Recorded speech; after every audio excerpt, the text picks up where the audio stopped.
Welcome back to Save Your Life. I'm John Osuna. The Holocaust of World War II was a time of unimaginable horror. Over 6 million died torturous deaths in an infamous government mandate of extermination. It's hard to understand the inhumanity of it, though echoes of it reverberate to this day all around our own world. We'll show you how one Holocaust survivor uses martial arts to cope with the aftermath. The Germans surrounded the ghetto, and they took out 10,000 Jews. We had a hiding place and under the roof, and we went into that. My father was supposed to come the last one to pull a cabinet by the opening, but he did not go in. He just put it back the cabinet, and a couple minutes later the Germans came in. And he asked my father, why is the family? So he said, they left already. So they just took my father, and that was February the 5th, 1943, and the last time I saw my father. 85-year-old Isaac Goldstein remembers it well, perhaps too well. Isaac is a survivor several times over. As a young man, Isaac grew up in Białystok, Poland, the 7th child of a close-knit family of 4 brothers and 4 sisters. With Sonia, Dvora, Joseph, Mato, Zlatke, Laser, myself, and then Israel. And I'm the only survivor. When the German Wehrmacht overran Poland in the fall of 1939, the persecution of the Jewish population began in earnest. The beginnings of the Nazi Germans' final solution. One by one, his friends, neighbors, and his family were taken by Nazi patrols, most never to be seen again. When Isaac himself was grabbed off the streets by police, he did not know the fates of the rest of his family, but he feared the worst. When your life is supposed to be killed because you are Jewish. So every Jew, while we are still young, they could work, you know, they kept us until the point where... And he was proved right. Of all of them, mother, father, sisters, and brothers, he was the only survivor. As the horrific years in the camps dragged on, death became a constant companion and a foregone conclusion. The inhumanity of his captors was astounding. Over 6 million died all around him. The typhus, the lice, everybody was sick. But he survived.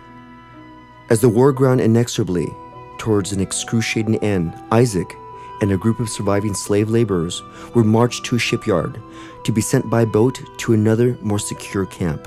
I just went in the corner and just give up, like I say.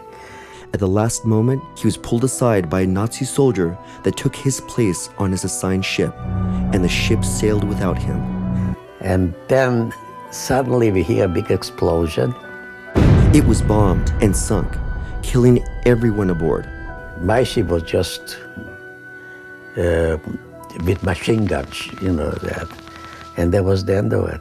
With the war over, millions of European refugees were on the move.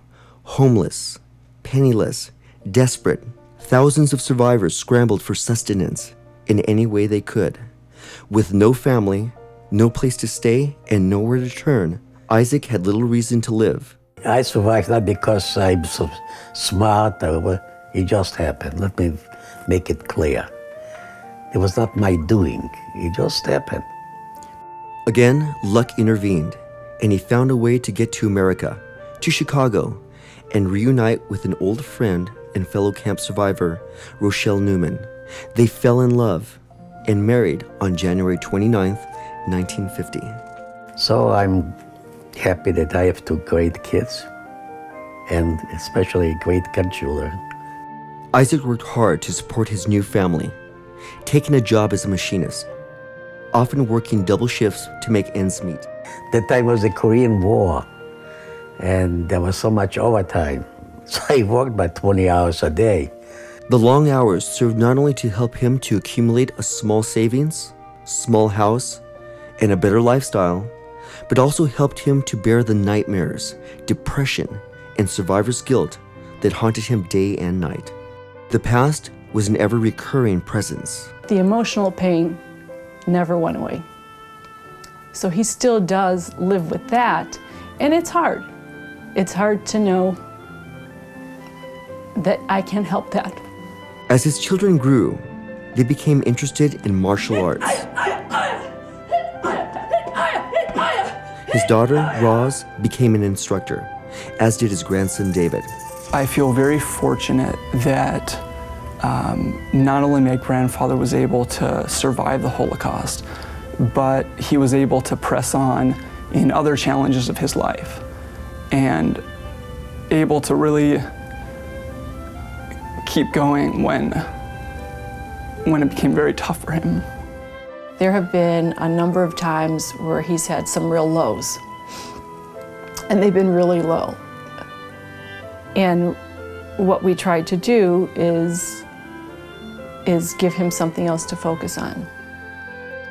As Roz advanced in her martial arts training and began to see the many benefits it offered her and her family, she began to be concerned about her father's well-being. And that's why I thought martial arts would be a great avenue for him. That's what he really needed. He needed a distraction. He needed something that was good for his physical being and for his mind and for his spirit. So I did suggest and strongly encouraged my father to take martial arts classes. She and David convinced him to give it a try and join them in their classes. The improvement was miraculous to see. The martial arts classes enabled him to interact with others and to challenge his mind and body. He looked forward to his lessons, and I saw that his lessons were helping him with his balance, and I saw that he was having fun. And that was so wonderful. Today, at 85, Isaac is a success story. From surviving an unimaginable hell to coping with poverty and depression, he's finally fulfilled and complete. And to see him getting excited about what he could do, he surprised himself. And then there was a smile on his face, and he was enjoying himself. And that was big. I want my father to know that I am extremely proud of him, proud of what he went through to survive, proud of what he did for his family, proud of what he taught us growing up about being a good person. While he will never forget the past, he's looking forward to a bright, new, and very active future, thanks to a loving family and the bond of martial arts. At the end of my life, I think I did a job right.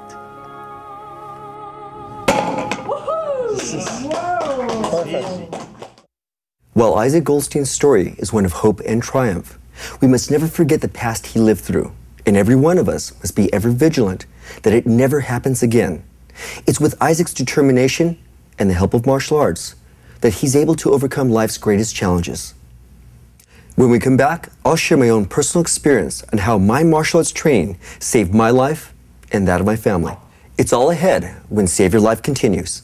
For more information on the show or martial arts instruction, visit us at saveyourlife.us.com or kokarate.com.